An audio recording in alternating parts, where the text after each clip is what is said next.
quiero compartirles una especie de reflexión de lo que dice la BBC de Londres en el sección Mundo con respecto a cuál sería la misión de Corea del Norte al enviar soldados. Dice básicamente el reporte: Corea del Norte ha comenzado a enviar tropas para luchar en Rusia en el conflicto contra Ucrania, de acuerdo a lo que anunció el Servicio Nacional de Inteligencia de Corea del Sur, que considera esto como una grave amenaza para su seguridad. Y usted se preguntará, oye, pero si los soldados los está mandando a Ucrania, ¿por qué Corea del Sur está tan preocupada? Porque están ganando los coreanos del norte. De confirmarse esta información, estarían ganando experiencia en los tres sentidos que ya le expliqué. En el sentido de combate en una guerra real, además una guerra controlada, y además aprender de la táctica y estrategia de las tropas rusas. Eso por si se le ofrece a Corea del Norte entrar en una guerra terrestre contra Corea del Sur. Y a la luz de que ya detonaron en la zona desmilitarizada todas las vías, carreteras y ferroviarias que conectaban a las Coreas, pues claro que eso se convierte, imagínate todo el know-how, todo el saber cómo hacer que obtendría Corea del Norte con los soldados que regresen vivos. Pues sí, tiene razón Corea del Sur en preocuparse, porque también sería parte de la motivación de Kim Jong-un para hacerlo. El informe, pues, llega un día después de que el presidente de Ucrania, Zelensky, citara información de inteligencia que afirmaba que 12,000 soldados norcoreanos podían, a nivel de posibilidad, podrían unirse a esta guerra. Fuentes de inteligencia militar ucranianas especificaron que el ejército ruso estaba formando una unidad de tropas de Corea del Norte. A eso se suman las declaraciones del presidente surcoreano Yoon Suk-yeol, que ha convocado una reunión de seguridad en Seúl para decirles a la comunidad internacional, principalmente la occidental, que deben de responderle a Kim Jong-un con todos los medios. Oigan, pareciera que los únicos que tienen derecho a apoyar a sus soldados son los gringos, ¿no? O sea, los gringos apoyan a Israel a pesar de las masacres que está cometiendo horribles en el Líbano y en Gaza. Europa manda armas, manda dinero, sanciona a los adversarios de aquel aliado al que están apoyando.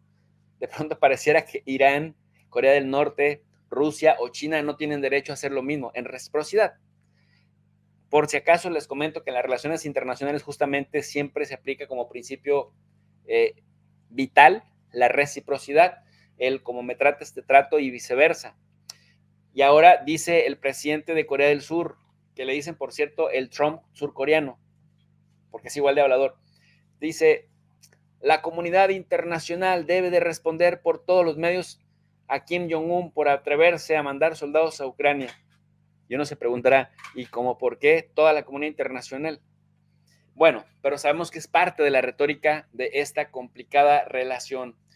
Matthew Miller, el chiquidrácula, el vocero de la Casa Blanca, el que ha dicho unas cosas espectaculares en términos de mentiras cuando lo cuestionan los periodistas en Washington, ahora dice que sería un gran avance significativo en la relación entre Rusia y Corea del Norte si se confirma esta camaradería en el campo militar.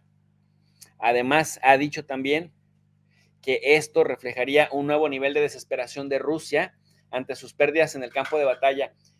Oigan, y esto no deja de ser fascinante, que digan que Rusia está perdiendo la guerra en Ucrania cuando en 2 años se ha anexado ni más ni menos que 110,000 kilómetros cuadrados. Para que se den una idea, lo que Rusia se ha anexado en estos 2 años es el equivalente a 5 veces Israel o a 7 veces el Líbano. Pero vienen a decirnos nuestros vecinos del norte que Rusia va perdiendo. Yo no entiendo qué tipo de pérdida tendría Rusia si se ha anexado 7 veces el equivalente al Líbano y 5 veces el equivalente a Israel. O esta falaz analogía que lograban hacer, como dando por sentado que la audiencia somos ignorantes, burlándose un poco de nuestra inteligencia, cuando nos dicen que es un gran triunfo que Ucrania se hubiera anexado, o eso estaba intentando, 1,200 kilómetros de frontera. Eso era un triunfo para Ucrania. pero es una derrota de Rusia anexarse 110,000 kilómetros cuadrados. ¡Wow! Lo que hay que escuchar de la prensa seria y lo que hay que escuchar de los voceros del Departamento de Estado. Mientras tanto, mientras Rusia va perdiendo, sigue anexando alrededor de 40 aldeas por mes. Imagínense qué derrotados están los rusos que se anexan. Nada más falta que digan eso. Están tan derrotados que solo se pueden anexar 40 o 45 aldeas al mes para que pues uno se termine de carcajear. Es que darían risa las declaraciones de esta gente. Yo recuerdo cuando era estudiante en la carrera de Relaciones Internacionales que mis profesores, extasiados y fascinados con Estados Unidos, nos decían cómo tendríamos que comportarnos en materia de protocolo diplomático. Y yo me pregunto, ¿esta gente de verdad se cree las mentiras que dicen? Porque hasta un niño de 8 años se daría cuenta que si alguien va avanzando y va conquistando territorio, pues va ganando, no va perdiendo. Y por ahí nos dice Henry Pérez, lo que se ha anexado y lo que se va a anexar, exactamente. ¿Y saben qué? Rusia tiene en su historial que territorio que se anexa nunca lo vuelve a perder. Entonces, en Occidente, Estados Unidos e Israel nos han acostumbrado a que es correcto matar cualquier cantidad de personas, a no distinguir entre civiles y combatientes y a arrollar ciudades enteras. Y entonces hacen operaciones que se conocen como operación cicatriz. Es decir, rápido, expedita, y no importa que mates, que barras con todos los seres humanos en esas localidades. En cambio, estos mismos que te acostumbran a avanzar rápido cuando barren con todos, son los que dicen, los rusos van muy despacito, porque pues resulta que los rusos solo están atacando a militares en combate. Y esto, pues para Occidente es inconcebible. Para las noticias hollywoodenses es inconcebible, pues porque ¿por qué Rusia no avanza más rápido? La razón por la que Rusia no avanza más rápido es primero porque se están anexando zonas prorrusas, zonas que ya no va a devolver, zonas que va a reconstruir. Y eso generalmente hace que el proceso vaya más lento, pero vaya sin retorno, sin retorno. Por esta razón, me parece que en Occidente entonces lo que tienen que hacer es aprovechar la posibilidad de seguir manteniendo la falacia de que anexar 110,000 kilómetros cuadrados es una derrota. Dice por ahí la BBC de Londres, hay más pruebas de que el régimen de Kim Jong-un... Ah, y otra cosa, cuando un periódico, cuando un líder de opinión, cuando un analista se refiere a un sistema político de un país al que no quieren en Occidente como régimen, es porque lo tratan de menospreciar y le tratan de añadir de manera peyorativa un nivel, una etiqueta de inferioridad. Por eso escuchan que el régimen de Venezuela, el régimen de Norcorea, el régimen de Nicaragua, hoy están diciendo también que el régimen de México, como si no tuvieran esos sistemas políticos su personalidad jurídica propia y como si no tuvieran su propia organización avanzada. Todo lo que no se sustente ni se ajuste a las reglas de nuestros vecinos del norte es el régimen de, que tiene un nivel abajo. ¿Por qué? Porque nuestros democráticos vecinos, que sí respetan los derechos humanos, nótese mi sarcasmo, que sí respetan la libertad de expresión, que sí respetan la civilidad democrática, pues claro que se atribuyen el derecho de poder menospreciar a otros sistemas y a organizaciones políticas de otros países como régimen, porque dicen que esos regímenes no respetan los derechos humanos, ni tienen elecciones limpias como ellos, a pesar de que su sistema es medio arcaico, que se tienen que sujetar a reglas que ellos quieren. Entonces, bueno, cuando escuchan que dice, por ejemplo, la BBC, así lo redacta, sin ningún rubor, el régimen de Kim Jong-un suministra municiones a su aliado ruso. Y bueno, pues ya ven que a Rusia también, a Putin no lo bajan de autócrata y de autoritario. Dice la BBC, Moscú y Pyongyang también han aumentado su cooperación en los últimos meses en otros rubros, por ejemplo, en la transferencia tecnológica. La semana pasada, dice, el líder norcoreano felicitó por su cumpleaños al presidente Putin, a quien denominó como su más cercano camarada. En la reunión de seguridad del viernes en Seúl participaron importantes altos funcionarios de la Oficina de Seguridad Nacional de Corea del Sur, el Ministerio de Defensa Nacional y el Servicio Nacional de Inteligencia para poder, ojo, dar un comunicado conjunto porque decidieron no ignorar la situación y responder a ella de manera conjunta ante la comunidad internacional. En resumidas palabras, echar de cabeza a Corea del Norte de que anda pues apoyando a Rusia. Pero cuando te pones a pensar, ¿deberá estarán apoyando a Rusia o se están apoyando a sí mismos? A mí francamente me parece una estrategia inteligente porque, como les digo, aprenden de los rusos que sí tienen experiencia en guerra real y se foguean. Esto es un dato que no debemos perder de vista. Bueno, dice también este análisis, pues sí, reporte de lo que acaba de suceder, de lo que acaba de pasar, que el servicio de inteligencia de Corea del Sur, al echar de cabeza a Corea del Norte, revela que las tropas de Corea del Norte están entrenando ya en bases rusas, de acuerdo a su información satelital. Dice, los hemos visto en Vladivostok. Oigan, por cierto, este es un comercial. Vladivostok es una ciudad preciosa. Las ciudades rusas en general son muy bonitas, pero Vladivostok en el Pacífico no se mide. O sea, es una ciudad que parece sacada de cuentos, así de las cosas más bonitas y más estéticas que ustedes se puedan imaginar. Es más, los invito a que se metan a Google Maps y busquen arquitectura de Vladivostok y ya sabrán de lo que estoy hablando. Además, el clima por ahí es precioso. Bueno, en Usurix, ya no voy a decir nada más porque luego van a decir, ay, sí, profe, eres prorruso por eso. Pero una cosa es una cosa y otra cosa es otra cosa, ¿qué no?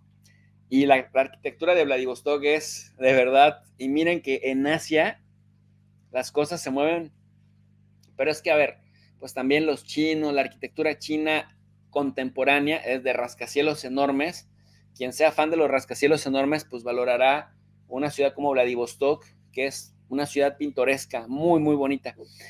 Pero bueno, volviendo del comercial nuevamente, entonces, Corea del Norte está entrenando, dice el Servicio de Inteligencia de Corea del Sur, bases, está entrenando en bases rusas en Vladivostok, en Usurix, en Khabarovsk y en Bagolovechensk.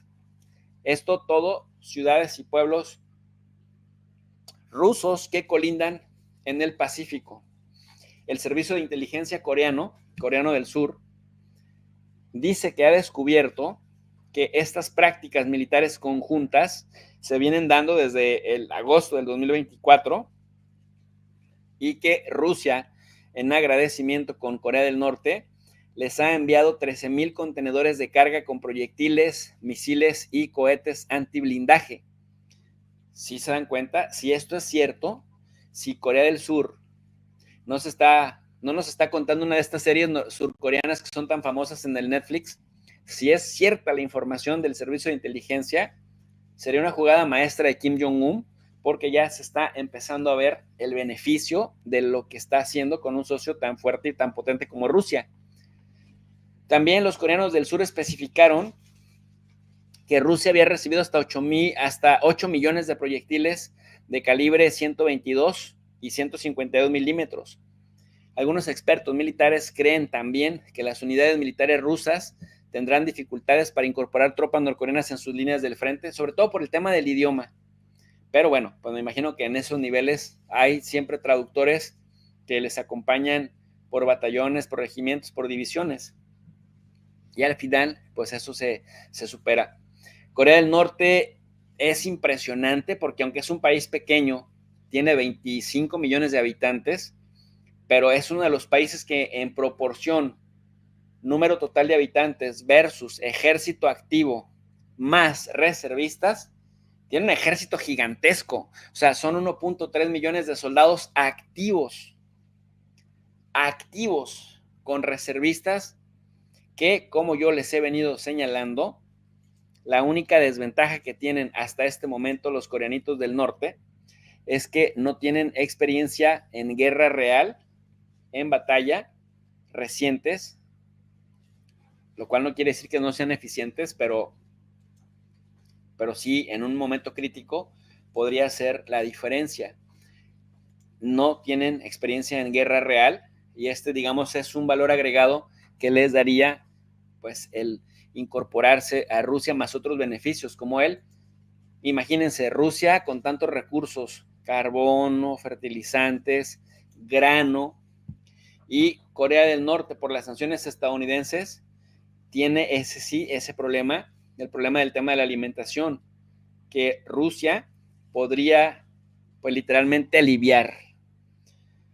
Entonces el tema es que Pyongyang pues ha seguido el modelo soviético con sus fuerzas armadas, pero ahora con Rusia se podrían actualizar incluso en el manejo de armas, en la logística, en nuevas estrategias y como les decía yo, algo muy importante, ganando experiencia sobre todo a liderazgos, ¿no? A generales, a capitanes en el territorio. Bueno, ¿qué intereses adicionales podríamos encontrar? Pues hay incentivos complementarios.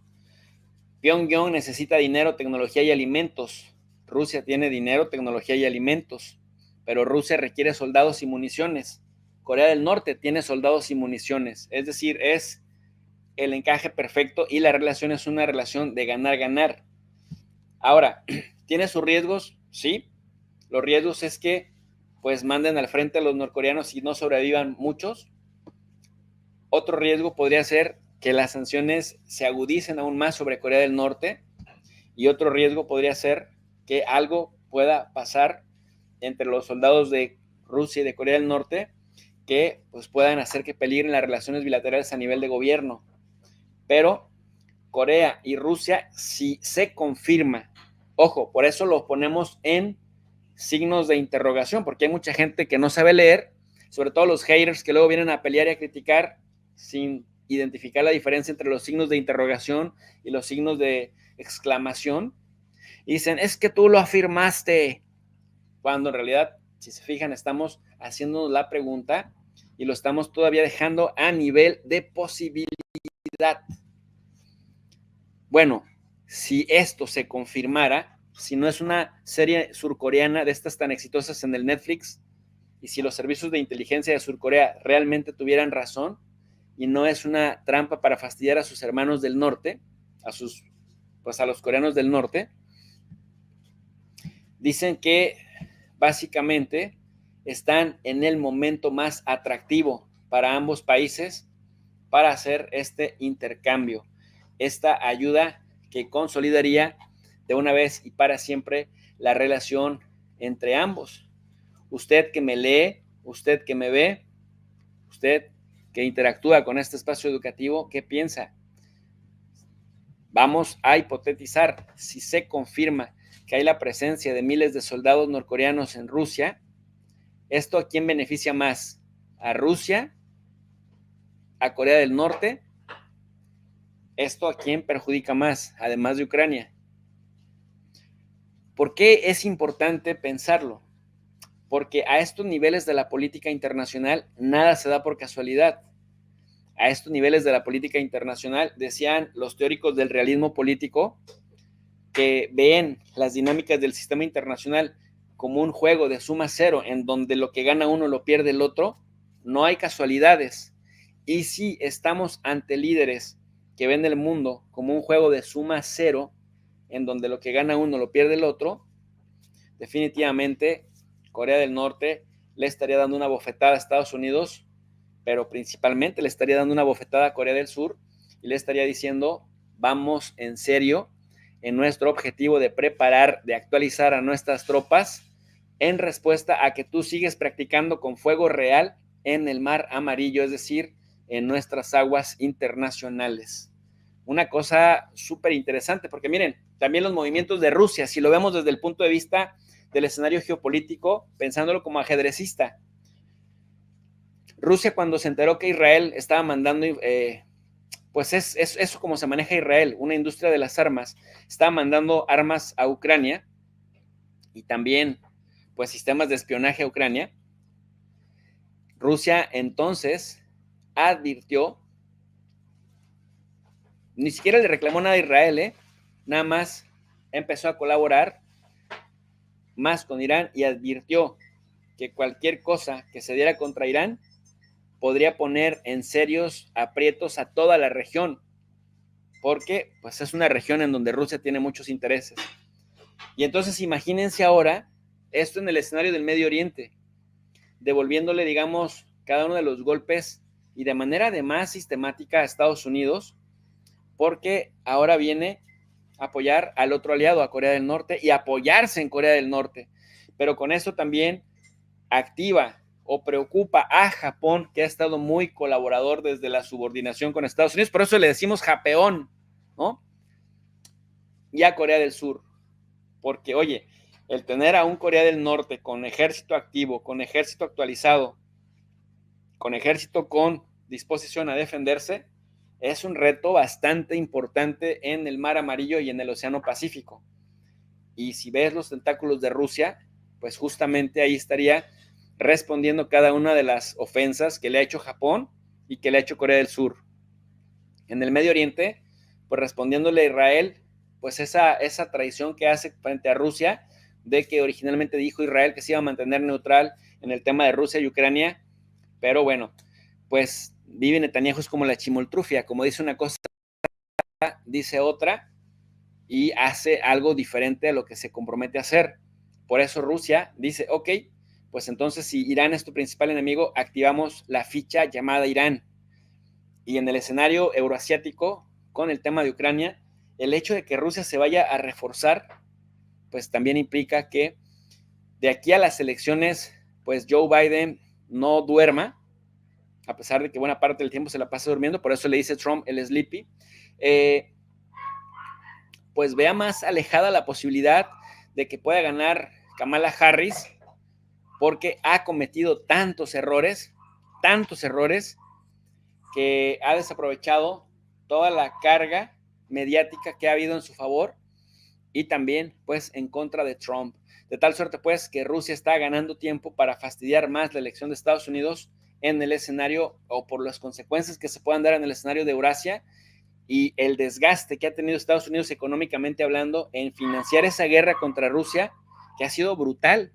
Imagínense 200,000 millones de dólares cuando tienes que pagar 900,000 millones al año en el manejo de tu deuda, porque eres el país más endeudado del mundo, que tienes un montón de gente como zombies en las calles, víctimas de su consumo, de su práctica de drogadicción, y no tienes una política de salud para enfrentar ese tema, pero sí tienes dinero para seguir mandando a financiar guerras en el mundo, cuando sigues además amenazando con abrir más frentes, con tanta crisis de pues balaceras que hay en todo el país, en todo Estados Unidos, me parece que hay una gran contradicción y una debilidad que puede hacer que implosione pues esa crisis que está teniendo nuestro vecino del norte, mientras alegremente va por ahí financiando guerras.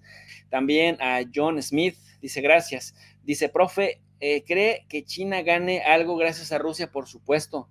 China está ganando tiempo, China está ganando además un aliado, China está ganando además un gran proveedor de gas y de petróleo y sobre todo algo muy interesante, que como Rusia fue sancionado por los europillos y la sanción de los europillos consistió en no comprarle gas y petróleo, pues China dijo, oye, querido Rusia, para que no te falte dinerillo, yo te hago transferencia tecnológica y te compro.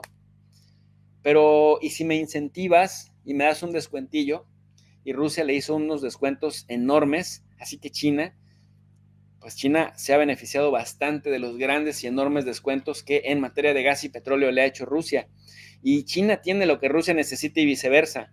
China tiene dinero y gran necesidad de recursos como el gas y petróleo y tecnología que Rusia necesita. Y Rusia tiene necesidad de tecnología, tiene gas, petróleo, enorme infraestructura para proveer a China lo que China necesita y sobre todo, pues esto que decíamos, ¿no? La vocación en este momento a sustituir como cliente de sus hidrocarburos a China en lugar de Europa. Así que, claro que China se beneficia bastante, los chinos van ahí modositos prudentes con su diplomacia, estratégicos como suelen ser, suspicaces, mientras ven cómo en Europa se autodestruyen por esta necrofilia que hay en la política internacional occidental.